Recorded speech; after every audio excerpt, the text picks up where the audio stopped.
तो गाइस मैं हूं अंकित और आप देख रहे हैं रेसलिंग फैंस नेटवर्क। शुरू करते हैं भाई अपनी बातों को हम लोग सबसे पहले ब्रॉन्सन रीड से। तो भाई ब्रॉन्सन रीड ने हिंट किया है अपने रेसलिंग रिटर्न के ऊपर। एक्चुअली भाई करेंटली वो इंजरी से बाहर हैं, तो एग्जैक्ट नहीं कह सकते कि वो कब आएंगे, लेकिन इन्होंने एक हिंट दिया है जिससे कि आप अंदाजा लगा सकते हो भाई कि कब तक वापस आ सकते हैं। तो एक्चुअली भाई एक ट्विटर पर पोस्ट डाली थी NOH सुपरस्टार मारूफूजी ने। अब ये क्या लिखा इन्होंने वो मुझे ज़्यादा नहीं पता, लेकिन इसके नीचे भाई ब्रॉन्सन रीड रिप्लाई करते हैं एंड लिखते हैं यहाँ पे जुलाई, hopefully I am cleared, it's been a long time, let's do it again. So I most probably guess भाई कि उनके साथ एक मैच टीज कर रहे हैं। तो ये कहते हैं कि जुलाई में मैं क्लियर हो जाऊंगा।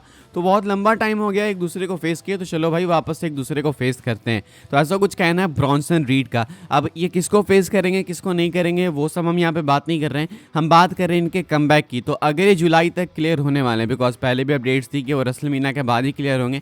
रेसलमेनिया है मिड अप्रैल, तो मई जून जुलाई तक ये क्लियर हो जाएंगे। तो ये मारूफूजी को फेस करना चाहते हैं। अब ऐसे में जुलाई तक मोस्ट लाइकली इनको क्लियर हो जाना चाहिए, उससे पहले ही हो जाना चाहिए भाई। वैसे तो मई या जून में ही हो जाना चाहिए, तो हो जाएंगे तो बहुत अच्छी बात है भाई, बिकॉज रेसलमेनिया के बाद मोमेंटम अच्छा इनको मिल सकता है। चीज़ें बिल्कुल एक फ्रेश स्टार्ट पे होती है, सब कुछ सही हो सकता है। वैसे भी ब्रॉन्सन रीड को काफ़ी अच्छी बुकिंग WWE दे रही थी, लेकिन अब क्या करें भाई, इंजरी अनफॉर्चुनेट होती है, इंजरी होगी अनफॉर्चुनेटली इनको। एंड उसके बाद से अब आप देख सकते हो कि कंपनी में वो आपको देखने को मिलेंगे नहीं कम्पीट करते हुए। तो कहना है इनका कि जुलाई तक ये क्लियर हो सकते हैं, मे बी आप मई जून भी मान सकते हो। बाकी देखते हैं भाई, जो भी अपडेट है ये मैं आपको बताऊंगा। फिलहाल ये कुछ अपडेट निकल के सामने आई है इनके खुद की तरफ से, ब्रॉन्सन रीड की तरफ से।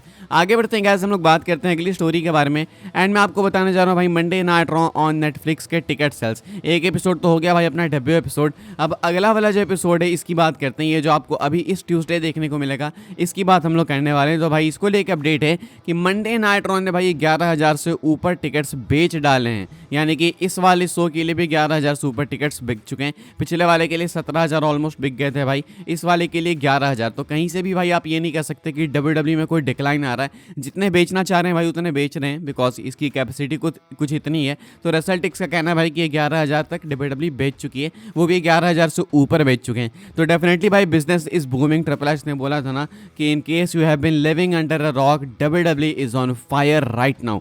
A to Z भाई जितने वर्ड्स इसमें हैं या फिर जितने भी लेटर्स हैं वो 110% एक्यूरेट है। WWE is actually on fire right now, ये तो बिल्कुल 100% भाई सच बात है। तो अभी नेक्स्ट मंडे नाइट रॉ के लिए भाई चीज़ें भी अनाउंस है काफ़ी। First ever women's intercontinental champion हमें क्राउन होते हुए दिखेंगी, या तो डकोटा काई होगी नहीं तो लायरा वेलकारिया होंगी। ऑल्सो CM पंक को कंफर्म किया है, एडम पियर्स ने, रिया रिप्ली होने वाली हैं, और भी कई सारे मेजर नेम्स हैं जो कि शो को अटेंड करेंगे। रोमन रेंस को एडवर्टाइज नहीं किया गया, तो ये मैं पहले ही बता दूं। तो फिलहाल ये कुछ है भाई टिकट सेल्स को लेकर अपडेट मंडे नाइट रॉ से रिलेटेड, जो कि आपको देखने को मिलने वाला है ट्यूसडे को। आगे बढ़ते हैं गाइस, हम लोग बात करते हैं अगली स्टोरी के बारे में, जो कि best in the world CM पंक को लेके। तो भाई CM पंक फेस करना चाहते हैं स्टोन कोल्ड स्टीव ऑस्टिन को इस ड्रीम मैच से। इस मैच से CM पंक वो नहीं बोल रहे हैं भाई कि नहीं मैं अब नहीं करूंगा, इससे CM पंक ओवर नहीं हो रहे हैं। अभी रिसेंटली एक इंटरव्यू के अंदर CM पंक कहते हैं कि स्टिल स्टोन कोल्ड को फेस करना ये है मेरा बिगेस्ट ड्रीम मैच। मैं चाहता हूँ कि भाई स्टोन कोल्ड को फेस करूँ, मैं चाहता हूँ कि स्टोन कोल्ड से मैं भिड़ूँ, बिकॉज आई नो कि ये मैच बहुत मैसिव हो सकता है इन टर्म्स ऑफ आप बात करो मेन स्ट्रीम अट्रैक्शन, या फिर आप बात करो इन टर्म्स ऑफ फिजिकलिटी, या फिर in terms of story telling. इनके हिसाब से सब कुछ बहुत सही हो सकता है, लेकिन फिजिकलिटी में एक दिक्कत ये है ना कि स्टोन कोल्ड इंजर्ड है। इनका कहना है कि अब स्टोन कोल्ड में वो पहले वाली बात तो रही नहीं, तो अब वो फिजिकलिटी वाली चीज़ को मैं फिर भी इग्नोर करता हूँ, लेकिन स्टिल हमारे दोनों के बीच में काफ़ी कुछ है जो कि शायद हम लोग रिंग के अंदर प्ले आउट कर सकते हैं। इनका कहना है कि अगर स्टोन कोल्ड इंजरीज से नहीं जाते, उतनी सारी सर्जरीज नहीं कराते हैं, तो शायद ये मैच ज़्यादा पॉसिबल था। बिकॉज अब इनको खुद भी लगता है कि ये मैच कम पॉसिबल है, एंड ये खुद भी धीरे धीरे करके होप छोड़ रहे हैं। हालांकि ये स्टिल चाहते हैं, इनका सपना है कि ये वाला मैच होता है, इसी को कहते हैं भाई ड्रीम मैच। तो एग्जैक्टली इनका वही सपना है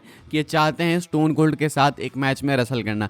ऑल्सो कहते हैं कि अगर स्टोन कोल्ड नहीं हो पाएगा तो भाई मैं ब्रेट हार्ट को भी चाहता हूँ, बिकॉज वो मेरे काफ़ी दिल के करीब है, हार्ट इनके हार्ट के काफ़ी करीब है। कहना है कि जब भी मैं ब्रेट हार्ट को टेक्स्ट करता हूँ तो उनका रिप्लाई आता है सामने से, तो इसलिए वो मेरे काफ़ी करीब है भाई दिल का, एंड मैं चाहता हूँ कि एक मैच में उनके साथ दूँ। हालांकि वो भी अब काफ़ी मुश्किल है, because Bret Hart is retired, तो वो चीज़ नहीं होने वाली। लेकिन अगर वो रिटायर्ड नहीं होते तो मैं उनको फेस करना चाहता, अगर स्टोन कोल्ड नहीं होते तो फिलहाल ये है इनके दो मेजर ड्रीम मैचेस भाई, या तो स्टोन स्टोन कोल्ड, या नहीं तो ब्रेट हार्ट, या नहीं तो भाई दोनों में से कोई भी नहीं। बस तो दोनों में से कोई भी नहीं होने वाला, हमें मालूम है, लेकिन फिर भी भाई अभी इन्होंने ये बात बोली तो मैं आपको बता रहा हूँ। आगे बढ़ते हैं गैस, बात करते हैं अगली स्टोरी के बारे में एंड बात करते हैं 2K25 के बारे में। तो भाई एक मेजर अपडेट है WWE 2K25 को लेके। आपको मालूम है भाई रोमन रेंस मोस्ट लाइकली होने वाले हैं कवर स्टार 27 जनवरी के लिए। रोमन रेंस कंफर्म है कि वो मंडे नाइट रॉ में आने वाले हैं। अब 2K25 का क्या लेना देना भाई इससे मैं आपको बताता हूँ।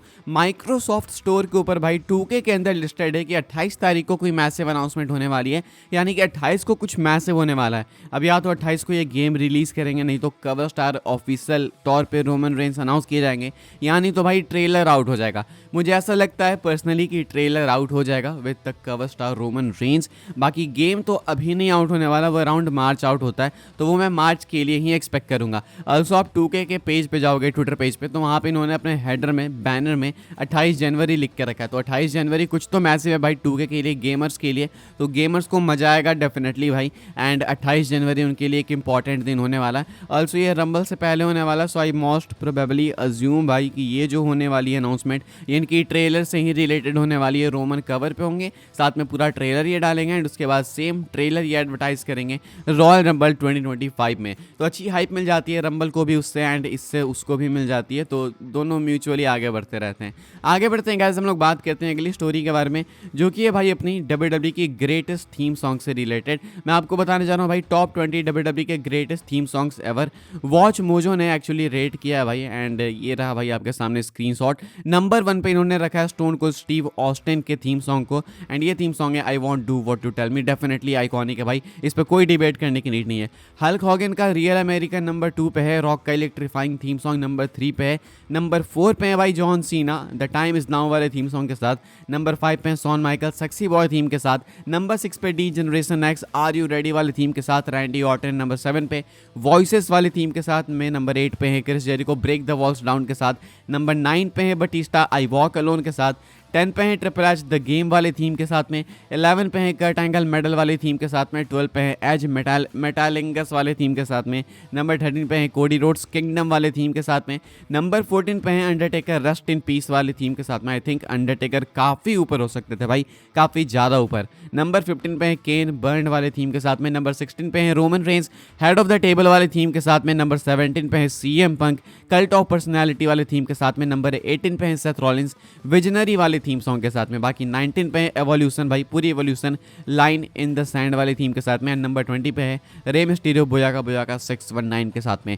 मुझे लगता है अंडरटेकर काफ़ी ऊपर हो सकते थे, बाकी सारी सबकी प्लेसमेंट मेरे अकॉर्डिंग भाई ठीक ठाक सी है, ज़्यादा डिबेटेबल नहीं है। एक मैं चाहता हूँ भाई कि ट्रिपल एच का किंग ऑफ किंग्स वाला भी ट्रैक इसमें आए, बिकॉज ट्रिपल एच के थीम सॉन्ग्स एक तो इतने क्रेजी होते हैं पूछो मत, लगता है कि ट्रिपल एच खुद ही गाते थे उसको। तो किंग ऑफ किंग्स हो गया या फिर ये द गेम हो गया, ये सब क्रेजी थीम सॉन्ग्स है भाई एक्चुअली में।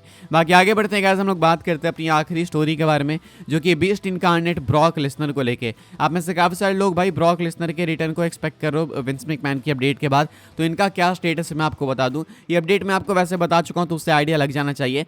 विंस मैकमैन का जनरल ग्रांट वाला केस स्टिल चल रहा है, वो वाला केस अभी ओवर नहीं हुआ है। वो सेक्सुअल मिसकंडक्ट वाला या फिर ह्यूमन ट्रैफिकिंग वाला जो केस है वो स्टिल अभी कंटिन्यूड है। ये अकाउंटिंग वाला केस अलग था, इसके लिए विंस मैकमैन फाइन पे करके आगे बढ़ जाएंगे, लेकिन ये जनरल ग्रांट वाला केस अभी भी कोर्ट में कंटिन्यूड है, इसकी सुनवाई हो रही है। तो जब तक ये केस खत्म नहीं होता है, खारिज नहीं होता है, विंस मैकमैन इनोसेंट प्रूफ नहीं होते हैं, तब तक लेसनर के आने के चांसेस नहीं है। विंस मैकमैन अगर इनोसेंट प्रूव हो जाएंगे तो ऑब्वियस सी बात है भाई लेसनर का भी कोई फिर लेना देना नहीं होगा, लेसनर भी प्रूव हो जाएंगे। लेकिन अगर विंस मैकमैन इनोसेंट प्रूफ नहीं होते हैं एंड लेसनर का भी नाम उसमें आता है हल्का फुल्का या नहीं भी आता है, Vince McMahon still innocent proof नहीं होते हैं, तो शायद आपको लेसनर नहीं देखने को मिलेंगे। फिलहाल अभी की बात करें तो अभी तो विंस मैकमैन की भी वापसी की बात हमें नहीं करनी चाहिए, लेकिन अगर विंस की वापसी की बात होगी तो समझ जाना कि लेसनर भी वापस आएंगे। 100 में से मैं आपको सिंपल परसेंटेज में बता देता हूँ, अभी आज के डेट पर अगर आप मुझसे परसेंटेज पूछोगे तो 100 में से 10% चांसेस हैं भाई कि लेसनर की वापसी होगी। फिलहाल गाइस इस वाली वीडियो के लिए सारी अपडेट्स थी, आई होप्स आपको इन्फॉर्मेशन मिली तो वीडियो को लाइक करें, शेयर करें, सब्सक्राइब करें चैनल को, ताकि आने वाले टाइम के अंदर आपको और भी WWE की न्यूज़ अपडेट्स जानने को मिली हो। फॉलो कर सकते हैं भाई आप लोग मुझे इंस्टाग्राम एंड ट्विटर पर, लिंक आपको मिल जाएगा डिस्क्रिप्शन में। ज्वाइन कर सकते हैं व्हाट्सएप चैनल को, उसके भी लिंक डिस्क्रिप्शन में।